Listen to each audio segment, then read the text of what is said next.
Stop hitting yourself. Stop hitting yourself. Stop hitting yourself. Hey, no, really, stop hitting yourself. Hey, buddy, watch this.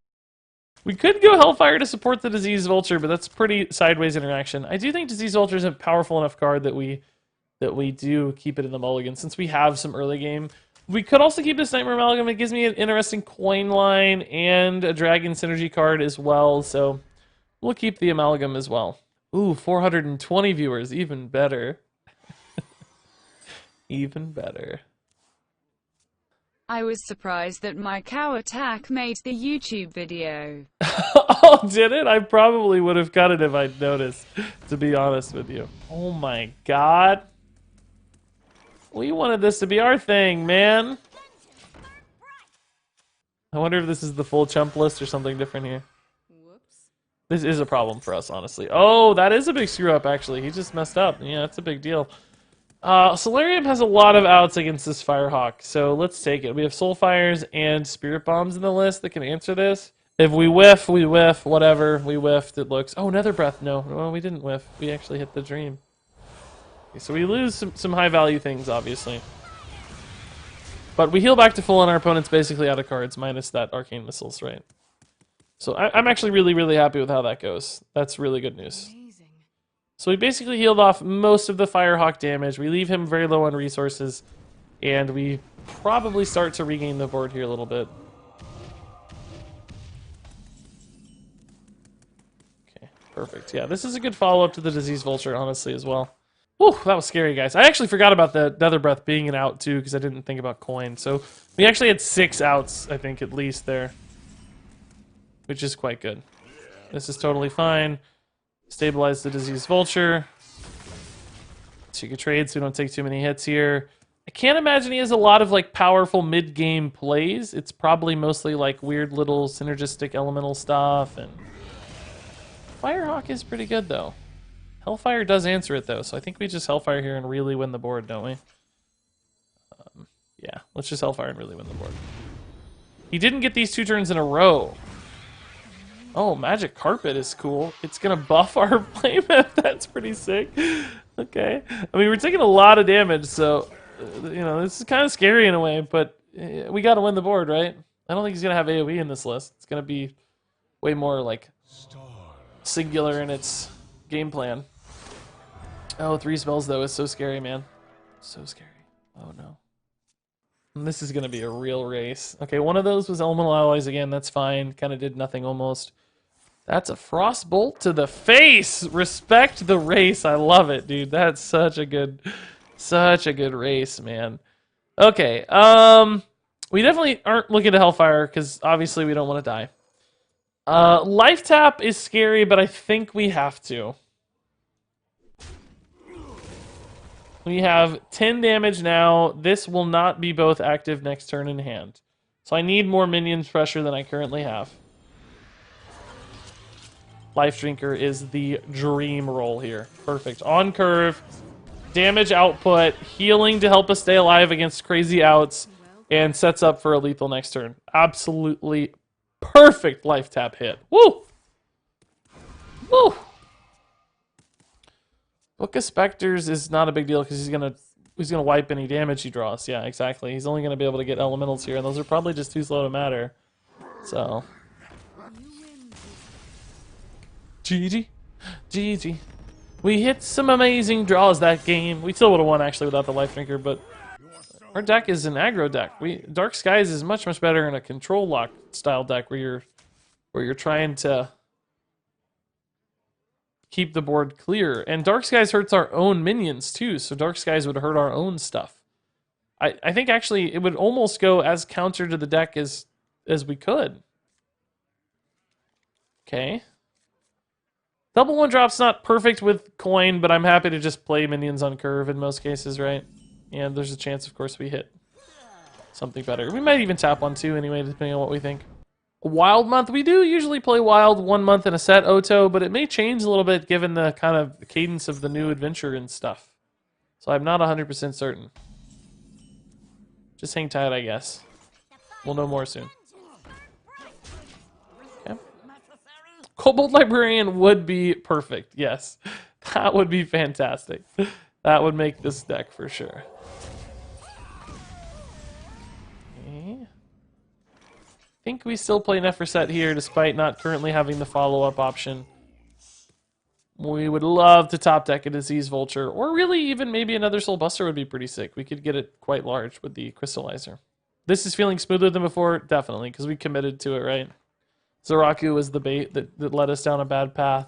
I'm still not sure the Dragon package is perfect, but man, Crazy Netherwing's such a good card. Nether Breath's such a good card that I think maybe running a couple suboptimal cards like Fairy Dragon and Nightmare Amalgam could make it worth it, right? This deck is funny. Our opponent is, he's like trying to heal as much as possible, and we're trying to take as much damage as possible. Do we want to hit Solarium? Not really, because 4-drops are where our biggest payoff is right now, and we don't really have any 4-drops. I think we'll go ahead and just play minions already. There is one good 3-drop payoff, though, with another Soul Buster.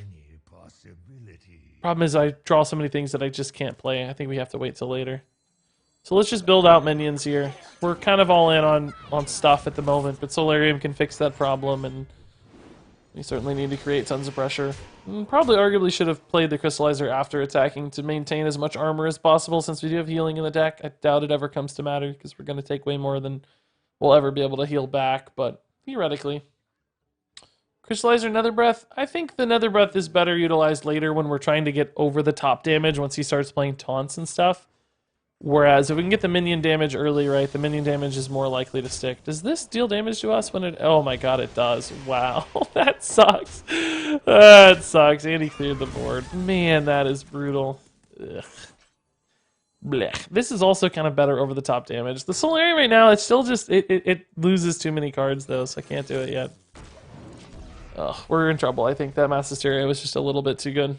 Would Duskbat be bad? We talked about it, but I don't think it really offers enough pressure. I just don't think it's that good. There are normal Hearthstone cards which present just as much damage now. Like Dragonblight Cultist, for instance, would have been way better. Still actually technically is better if you have Galakrond, right, than Duskbat. And Duskbat has a condition, and it's still arguably weaker than Dragonblight Cultist. Like, yes, it has more health than Dragonblight Cultist, but you're more worried about pressure output anyway. So the health doesn't mean quite as much, probably. Disease Vulture tap here is totally fine. Good board build out. Hopefully he can't answer this after answering all these other things sequentially.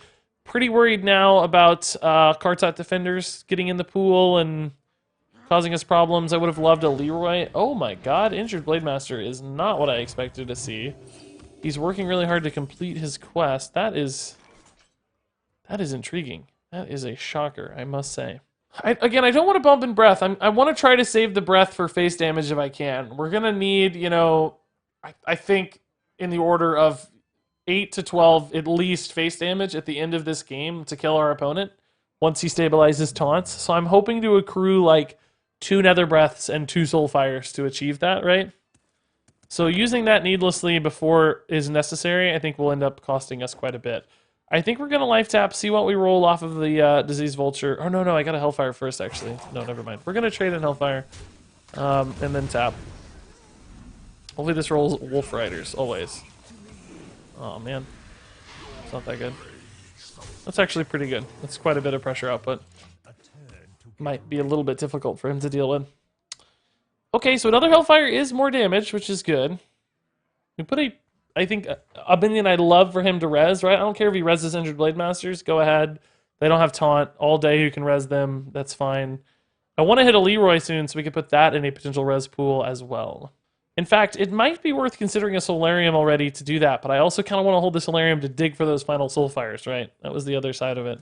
Yeah, Steven Wonder, I don't have the Galakrond package. I'm not saying we want the Galakrond package. I'm saying that Duskbat, comparative to other cards that exist in the game, is generally not really that strong for having a condition, right? I'm saying other cards that even like Microbot Controller is fairly similar, I think, to Duskbat in its strength for this deck, and it doesn't have a condition. I should probably be more clear about my point. So I'm contesting that there's just not the best case scenario for Duskbat is mediocre. Trying to use other comparative cards, not necessarily saying that we need a Galakrond package or whatever. I don't think I was very clear. All right, let's life tap, see what we find here. Spirit Bomb does give me more resources. How much damage do I have, actually? Oh, God, I should have counted first. Not 22, though, ever, right? This is 9. Plus 7 is 16. Could also just trade this Acolyte of Pain to draw a card as well, without committing additional health and resources, but I kind of want that damage to go face, to be honest. I think I need as much face damage as possible. That's kind of ironic looking, isn't it? Okay, so here's where we're like thinking, okay, now over the top becomes a real interesting position, right? Because he's down to 13, and I have, you know, at least 7 showing. So like 2 Soulfires now represent a lethal out even with a hero power. But she's going to finish his hero power, so I guess he could actually heal for 8, or no, 5, I mean, to go to 19. So I would need a minion in that case. But he's also got to clear the board, right? So there's a few different challenges presented here for him, and we give ourselves some outs. Sandhoof Waterbearer is going to potentially heal that minion. Oh, no, he's going to heal. Oh, Soulfire, though! Oh, baby, that's enough, right? We just have so much stuff on board. There's no way he has enough. There's 0 chance. 18's not even close to enough. We have so much in hand. Oh, forget it, dude. Forget it, dude. GG, man. We have so much damage in hand. Oh, my God.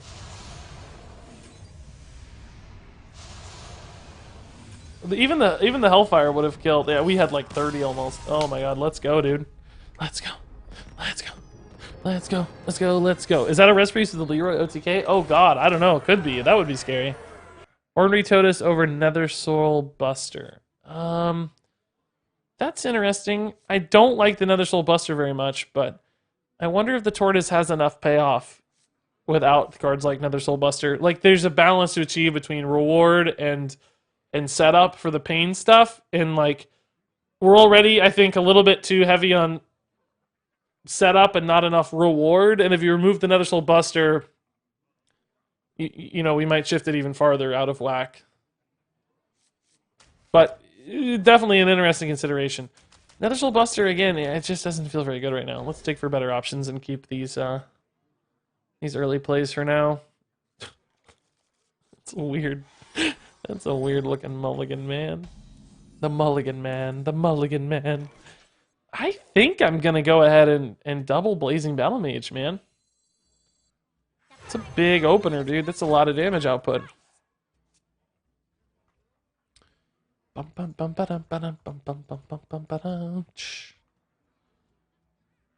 there's luck flexing. I don't think it's luck flexing so much as like my deck was positioned to beat your deck very well, so don't feel bad flexing, you know? But whatever, it doesn't matter. So I think BMing is waiting till the rope and then killing your opponent when you pretend like you don't have lethal. I think in a flurry of speed, showcasing the many ways you had to kill them does not, to me, feel like BM. But then again, I don't really care about BM at all. It bothers you guys more than me. The moats don't bother me. I never squelch anybody, so maybe I'm immune to it. Maybe I'm not the best person to even say. Because I don't care at all. I also don't care about stream sniping. I think I stream, it's people's right to snipe me. It's like hilarious when we think it happens, and it's like, wow, okay, that's cool. Like, come on, that's a stream snipe. But it doesn't bother me. It's I think they have every right to. Now, when I say that around other streamers, they actually get mad at me. That's a take that gets me in trouble, to be honest. Don't hit this, don't hit this, come on. Don't do this to me. Oh, come on, dude! Now, see, that's luck. See, that's luck. So I definitely have a different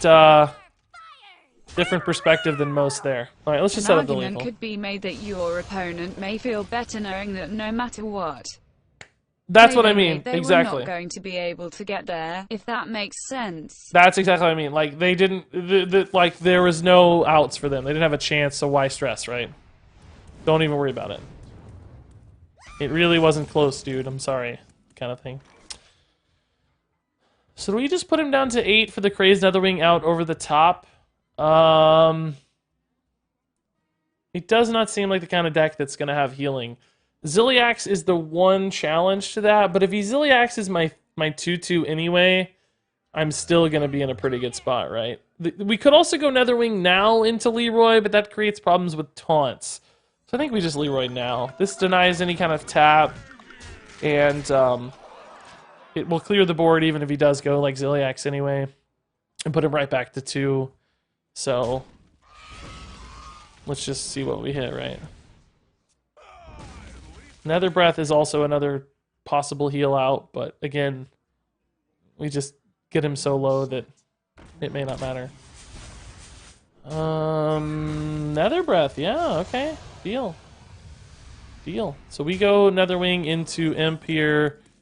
We could maybe find a lethal off the Solarium if I go for the Hellfire. We have Soulfire ×2 for lethal outs, but I think we don't need to. I think we'll just play the minion and go, right? This still presents the Hellfire over the top next turn the same way it did last turn, right? So we don't really need to play the Flame Imp, but just in case. I don't think I'm dead at 14 ever over the top, right? So let's just go. Shallow thought, exactly how I feel. Yeah. I am benefiting by broadcasting my gameplay to the world, so the downside of that is that in a competitive game, I let people see my hand. I don't think I can complain about that. Now, maybe I'm lucky in that I don't get stream sniped all the time. Maybe I don't even realize how often it's happening, and our win rate would be way higher without it. But again, I benefit anyway. I don't care. I'm reaping rewards outside of the gameplay. So I don't think it's my position to complain about stream sniping. Yay. But again, that's different. Everybody has different takes. And maybe some people get stream sniped way more and it's more frustrating. So I don't know.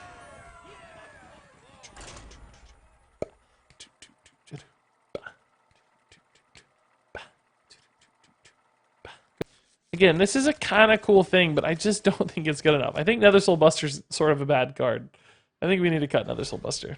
Wow, Heretic, dude, dropping 5 gifted subs as well. Oh my god, thank you, Heretic. More gifted subs. Congrats to all those people in Heretic's subs there.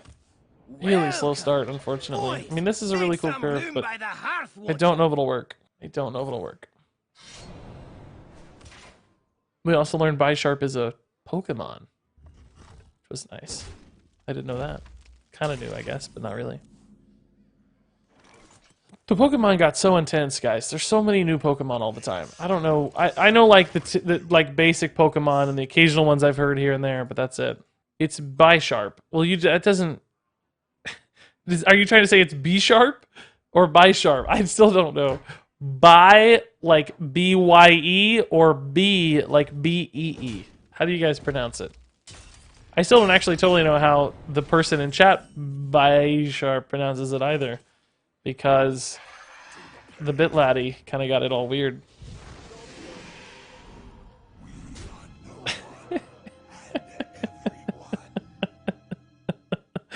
All right, Face Collector still in Hearthstone somehow, still in standard format. Do you think $30 DLC for 200 Pokemon new content stuff is a bad deal? I don't know anything about Pokemon, so I don't know. I don't know how 200 Pokemon impacts the gameplay or how much time that's worth. I'm really not a Pokemon guy, sadly. Bisharp, where are you in chat? We need your... we need both your personal pronunciation and... B-sharp. B-sharp is how you say it. Okay. B-sharp. We're probably saying it kind of funny because we're overemphasizing it, but B-sharp. Okay, that works for me. We can go Nether Soul Buster here, make it pretty big, I guess. Let's try it. See how it feels. It's gonna be a 7/5. It's B-sharp. B-sharp. Okay, yeah, okay. You guys all agree. All right, good deal. Good deal. That makes more sense, I think, from a like naming standpoint. Where's Beef? Yeah, you can link the video. I don't know. I forget what you were saying, but Inky, yes. Like Bishop, but Bisharper. Oh, more like Bisharp. Could you just say C natural? Oh, man. C natural. What? Sinatral? Frank Sinatral? Okay, so 11, 13 plus 4 is 17 plus 3 is 20, right? This is just lethal, isn't it?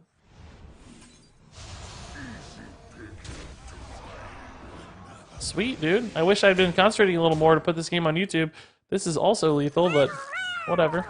I heard you leak mud cups.